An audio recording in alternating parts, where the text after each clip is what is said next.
Assalamualaikum warahmatullahi wabarakatuh. Perkuliahan pengantar pendidikan yang akan disajikan oleh Marzuki Esos MPD. Sebelum perkuliahan, kita membahas dulu yaitu rencana pembelajaran semester atau yang sering disebut RPS pada mata kuliah pengantar pendidikan supaya tidak menyimpang dari aturan yang sudah ditentukan. Adapun RPS mata kuliah pengantar pendidikan dengan kode 301 rumpun mata kuliah berkehidupan bermasyarakat atau yang sering disebut MKBB, bobot SKS-nya 3 di semester 1. Pengembang SAP Marzuki Esos MPD, penanggung jawab mata kuliah Marzuki Esos MPD, Ketua Program Studi Desi Ratnasari SPD MSI. Adapun capaian pembelajaran mata kuliah pengantar pendidikan yaitu merupakan salah satu mata kuliah dasar kependidikan di program studi pendidikan biologi. Mata kuliah ini membahas mengenai hakikat manusia, hakikat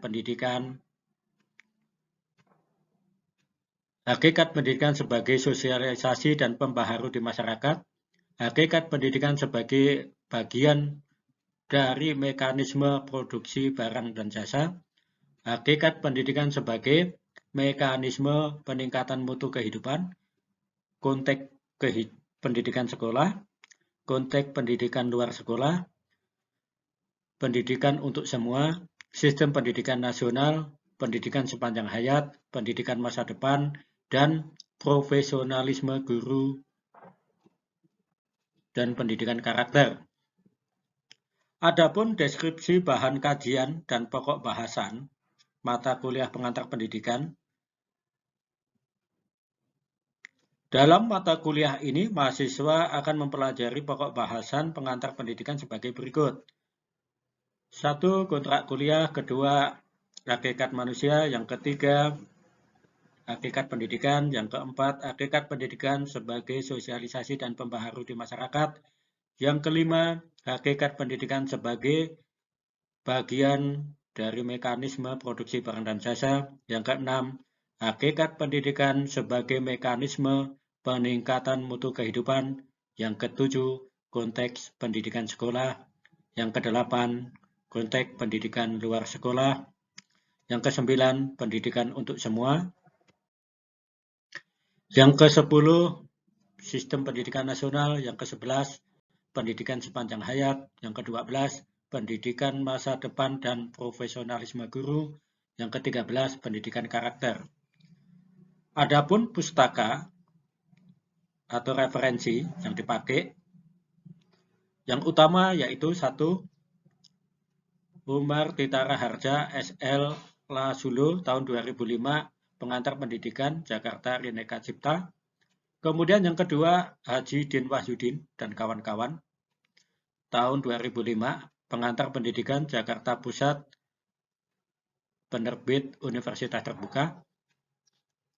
Yang ketiga, Reja Mujaharjo tahun 2010, pengantar pendidikan Jakarta PT Grafindo Persada. Adapun pustaka pendukung yaitu 1. Nanang Purwanto SPD MPD tahun 2014, pengantar pendidikan Graha Ilmu Yogyakarta. Yang kedua, tim dosen FKIP Unka tahun 2015, pengantar pendidikan.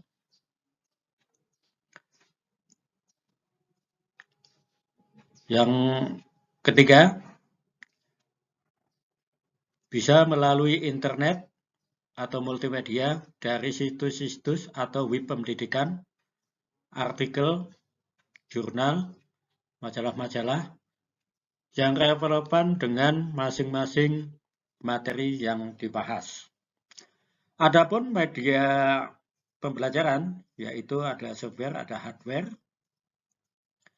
Tim teachingnya untuk sementara saya sendiri, Marzuki Esos MPD. Asesmen atau penilaian berbentuk makalah dan presentasi kelompok, ujian tertulis, dan lisan. Selanjutnya kita membahas silabus mata kuliah pengantar pendidikan. Dengan bobot SKS, 3 SKS, nomor mata kuliah MKBB 301 semester ganjil, program studi pendidikan biologi, nama dosen Marzuki Esos MPD, sub kompetensi atau sub LO-nya. 1. Mahasiswa mampu menjelaskan dan menganalisis berbagai macam paradigma. Yang kedua, mahasiswa mampu menjelaskan konsep dan berbagai jenis pengantar pendidikan melalui kegiatan diskusi dan tugas.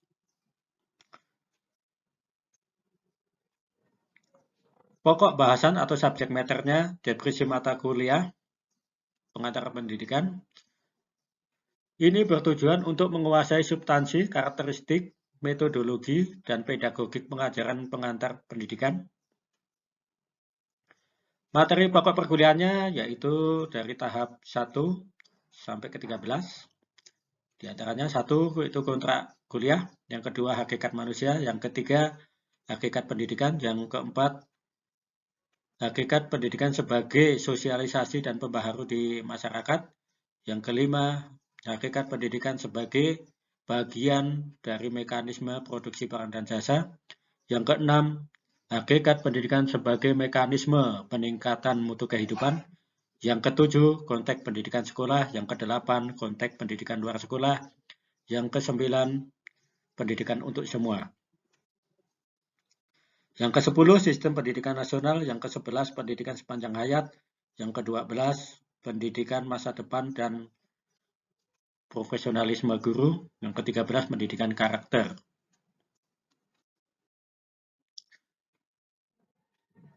Selanjutnya pendekatan pembelajaran yaitu melalui ceramah, pembelajaran kelompok, penugasan, observasi, lapangan, dan diskusi.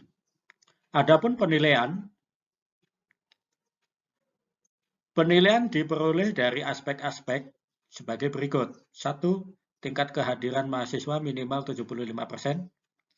Partisipasi aktif memiliki bobot 10%. Yang kedua, presentasi tugas individu dan tugas kelompok memiliki bobot 30%. Yang ketiga, ujian tengah semester atau UTS memiliki bobot 20%. Yang keempat, ujian akhir semester memiliki bobot 40%. Jumlah total 100%. Pustaka utama Umar Tita Raharja SL Lasulo tahun 2005, pengantar pendidikan, Jakarta Reneka Cipta. Yang kedua, Haji Din Wahyudin dan kawan-kawan tahun 2005, pengantar pendidikan, Jakarta Pusat Penerbitan Universitas Terbuka. Yang ketiga, Reja Mojaharjo tahun 2010, pengantar pendidikan, Jakarta PT Grafindo Persada. Sedangkan pustaka pendukung, 1. Nanang Purwanto SPD MPD tahun 2014, pengantar pendidikan Geraha Ilmu Yogyakarta. Yang kedua, Marzuki Esos MPD, bahan ajar pengantar pendidikan, FKIP Universitas Kapuas Sintang. Yang ketiga, multimedia atau internet dari situs-situs atau web pendidikan, artikel, jurnal yang relevan dengan masing-masing materi yang dibahas. Selanjutnya, contoh bahan ajar dan referensi. Nah, ini Marzuki Esos MPD pengantar pendidikan, salah satu bahan ajar yang sudah siap. Bisa di-download pada tautan link komentar di bawah ini. Selanjutnya, referensi lain, Nanang Purwanto SPD MPD, pengantar pendidikan dari Geraha Ilmu. Ini contoh bukunya.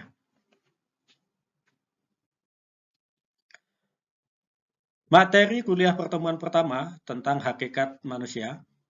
sesuai yang dibicarakan di RPS dan silabus tadi. Hakikat manusia. Ini ada manusia, ada hewan. Jadi kita bedakan perbedaan manusia dan hewan.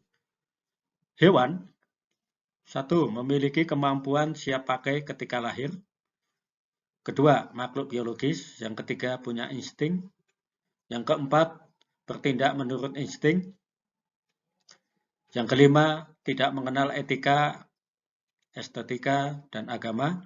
Sedangkan manusia, satu, ketika lahir tidak berdaya sama sekali. Yang kedua, makhluk biologis, individu, dan sosial. Yang ketiga, potensi yang berkembang. Keempat, bertanggung jawab. Kelima, punya etika, estetika, dan agama.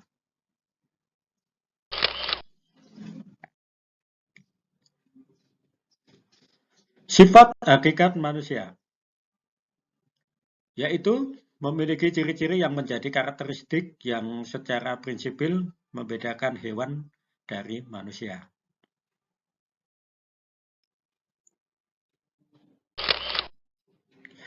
Wujud sifat hakikat manusia. Satu, kemampuan menyadari diri. Dua, kemampuan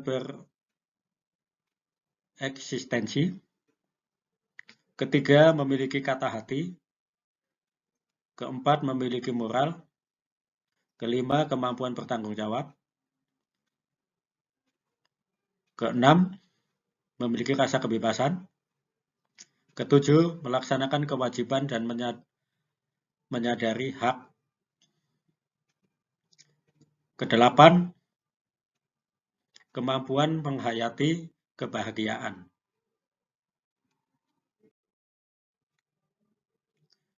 Pandangan tentang hakikat manusia. Satu, pandangan psikoanalitik. Kedua, pandangan humanistik. Ketiga, pandangan behavioristik.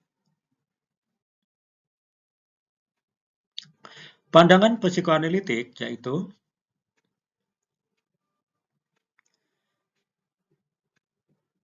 pandangan psikoanalitik tradisional dipelopori oleh Hansen, Stefik, Werner, dan Sigmund Freud. Tingkah laku manusia digerakkan oleh dorongan yang bersifat insting dan diarahkan untuk memuaskan kebutuhan insting biologis manusia.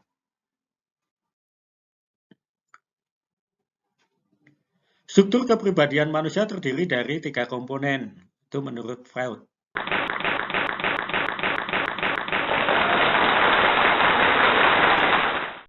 Ide yang berfungsi untuk menggerakkan seseorang untuk memuaskan kebutuhannya.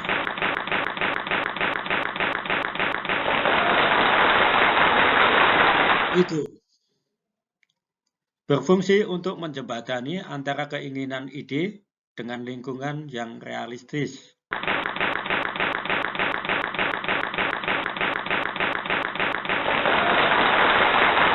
Super ego berfungsi untuk mengawasi dan mengontrol tingkah laku seseorang agar sesuai dengan aturan dan nilai-nilai moral. Pandangan neo-analitik.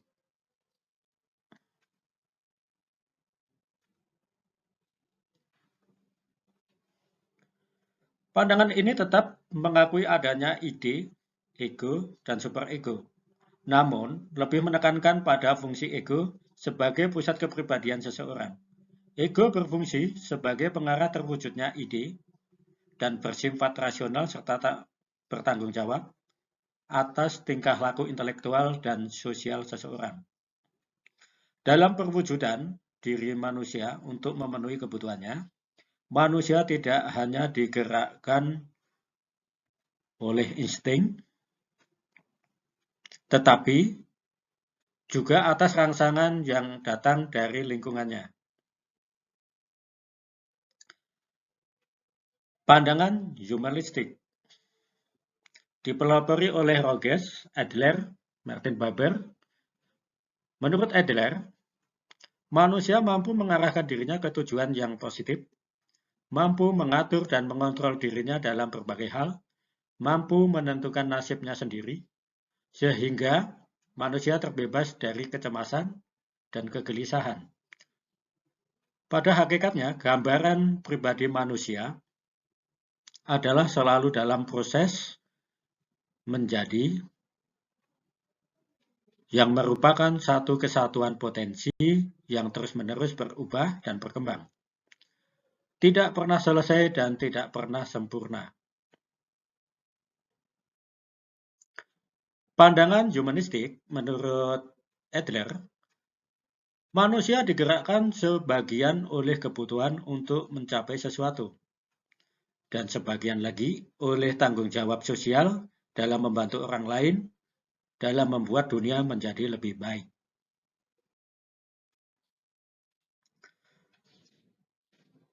Pandangan humanistik menurut Martin Buber, manusia merupakan suatu eksistensi yang berpotensi, tetapi potensi itu terbatas.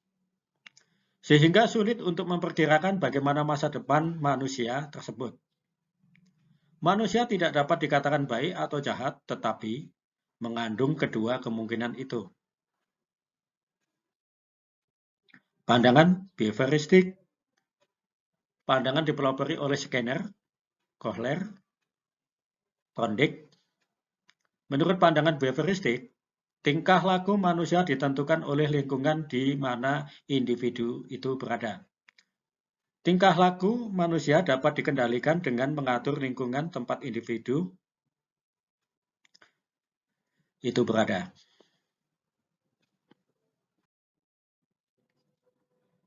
Hakikat manusia dan dimensi-dimensinya. 1. Dimensi keindividualan.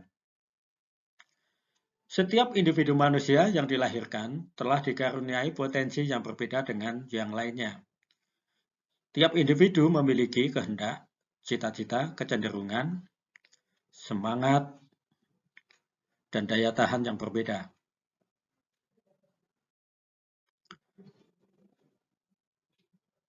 Menurut Langfield,